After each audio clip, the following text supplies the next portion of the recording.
Good morning. আজকে সকালবেলা temperature মোটামুটি 10-11 ডিগ্রির মতো আছে দিল্লিতে, আর ফেব্রুয়ারি মাসের ফার্স্ট উইক।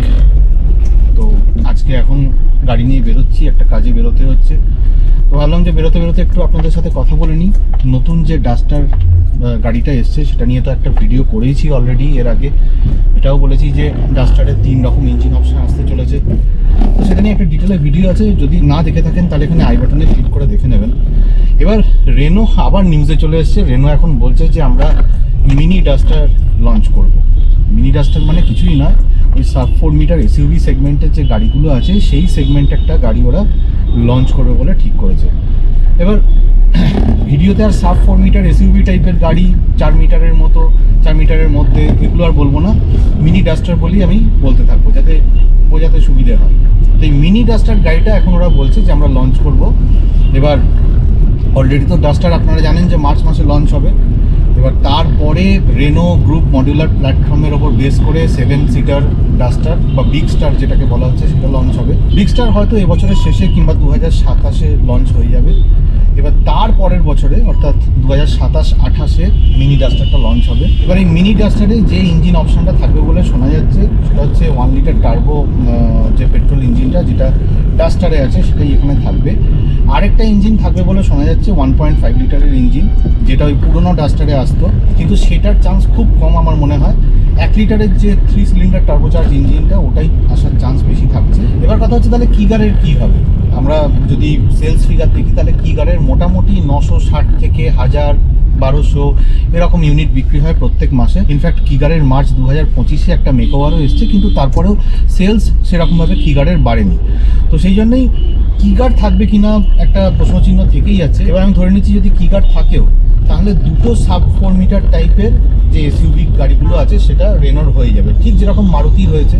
মারুতির যেমন ফ্রান্সও আছে এবং তার সাথে ব্রিজাও আছে। ইনফ্যাক্ট আপনি যদি কিয়া দেখেন, কিয়ারও কিন্তু তাই আছে। কিয়ারও সনেট আছে এবং তার সাথে সাথে ওদের সাইরাস গাড়িটাও আছে। মাহিন্দ্রাও সেরকমই দিকে এগোচ্ছে, কারণ মাহিন্দ্রার XUV 3Xও আছে এবং তার সাথে সাথে এরা এনইউ প্ল্যাটফর্মের ওপর বেস করে sub-4 মিটার এসইউভি সেগমেন্টে আরেকটা গাড়ি লঞ্চ করতে চলেছে।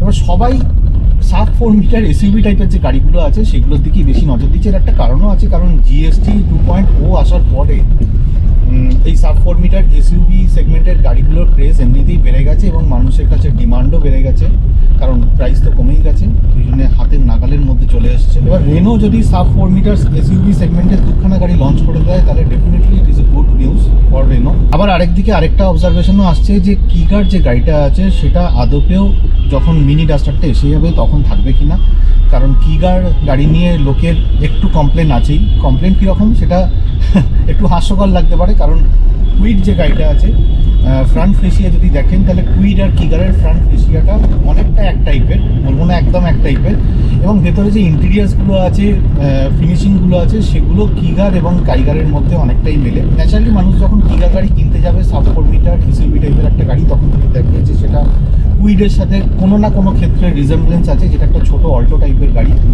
তাহলে কিন্তু মানুষের ইন্টারেস্টটা এমনিই চলে যায়। তো সেই জন্যে কিগার থাকবে কিনা সন্দেহ আছে। এবার প্রশ্ন হচ্ছে যে মিনি যে ডাস্টার গাড়িটা আছে সেটা বলা হচ্ছে যে ওল্ড যে ডাস্টারটা আছে সেটার মতো অনেকটা দেখতে হবে।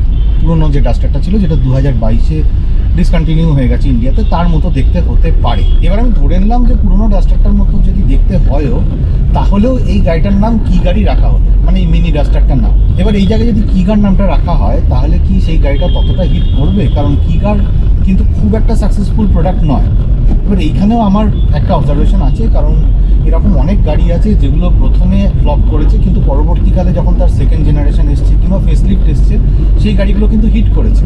মানে ঝুড়ি ঝুড়ি উদাহরণ আছে, যেমন হুন্ডাইয়ের i20 গাড়িটা আছে, সেটা যখন ফার্স্ট জেনারেশন এসেছিলো সেটা প্রাইসটা অনেক হাই ছিল কিন্তু সেই তুলনায় দেখতে সেরকম কিছু ছিল না, কিন্তু সেকেন্ড জেনারেশন যখন এলো তখন এটাকে এতটাই অ্যাডভান্স করে দেওয়া হলো যে এটা হুন্ডাইয়ের যে জাজ গাড়িটা আছে সেটার সাথেও পাল্লা দিতে পারতো। ইনফ্যাক্ট i20 অ্যাক্টিভ গাড়িটা তো আপনারা জানেনই লুকসের দিক থেকে অসাধারণ ছিল।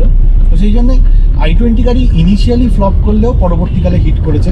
আবার আপনি টাটার যে ইন্ডিকা গাড়িটা আছে সেটাও কিন্তু ইনিশিয়ালি ফ্লপ ছিল, পরের দিকে গিয়ে হিট করেছে। ইনফ্যাক্ট টাটা নেক্সন যে গাড়িটা আছে সেটাও যখন ফার্স্ট জেনারেশন এসেছিল, ফার্স্ট জেনারেশন বললে ভুল হবে, এখন তো ফার্স্ট জেনারেশনই চলছে, কিন্তু প্রথম যখন লঞ্চ করেছিল তখনও কিন্তু এটা হিট করেনি।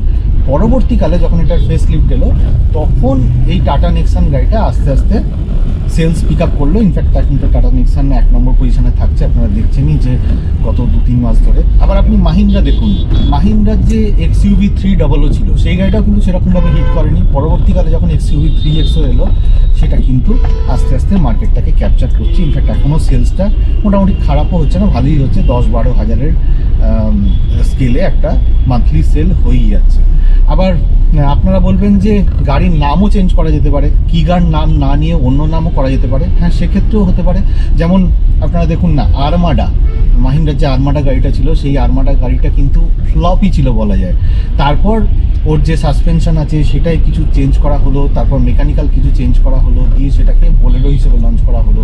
বোলেরো লঞ্চ করার পরে কিন্তু এই গাড়িটা সাকসেস পেয়েছে। এবার এটা পুরোপুরি রেনোর যে ম্যানেজমেন্টের ডিসিশন যে কিগার নামটাই রাখবে নাকি অন্য নাম রাখবে। তবে এটুকু বলতে পারি যে গাড়িটার সম্পর্কে যেটা শুনেছি সেটা হচ্ছে যে এটা একটু উঁচু স্টান্সের হবে, মানে একটু লম্বা হবে এবং বক্সি ডিজাইন হবে। এবারে এইখানেই আমার একটা জিনিস মনে পড়ে যাচ্ছে যে কিয়ার যে সিরাজ গাড়িটা আছে সেটাও কিন্তু বক্সি ডিজাইন এবং স্টান্সটাও উঁচু। কিয়া যখন সিরাজ গাড়িটা মার্কেটে লঞ্চ করেছিল তখন বলেছিল যে এই গাড়িটা লঞ্চ করলে মার্কেটে আগুন লেগে যাবে, কিন্তু আগুন তো লাগেইনি, সেই আগুনে জল পড়ে গেছে।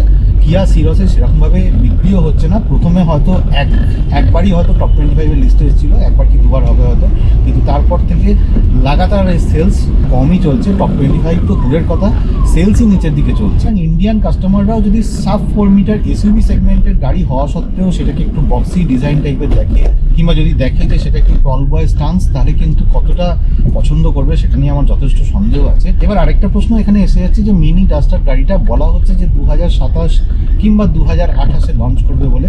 এবারে এই জায়গাতেও একটা অদ্ভুত জিনিস চলে আসছে। দেখুন যে 2027-28 যখন এসে যাবে তখন নেক্সনের কিন্তু নেক্সট জেনারেশন এসে যাচ্ছে, আবার ব্রিজারও নেক্সট জেনারেশন এসে যাওয়ার কথা, এটা শোনা যাচ্ছে।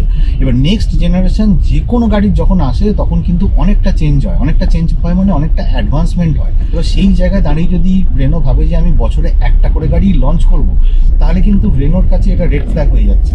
মানে এই জন্যই বলছি, কারণ ততদিনে কিন্তু অনেকটা অ্যাডভান্সমেন্ট হয়ে যাবে। রেনোকে কিন্তু সেই জিনিসটা প্রজেক্ট করে এগোতে হবে যে নতুন যে নেক্সনটা আসবে, নতুন যে ব্রেজারটা আসবে, কিংবা অন্য কোনো গাড়ির যখন সাব 4 মিটার এসইউভি সেগমেন্টের অন্য কোনো গাড়ির যখন একটা ফেস লিফট আসবে কিংবা নেক্সট জেনারেশন আসবে, তাতে কি কি ফিচার্স আসতে চলেছে সেইটাকে প্রজেক্ট করে কিন্তু মিনি ডাস্টারটাকে লঞ্চ করতে হবে, নাহলে কিন্তু এটা একদম ব্যাকডেটেড প্রোডাক্ট হয়ে যাবে। এবার এই জায়গায় দাঁড়িয়ে রেনোর উচিত যে মিনি ডাস্টারটা যত তাড়াতাড়ি পারা লঞ্চ করে দেওয়া।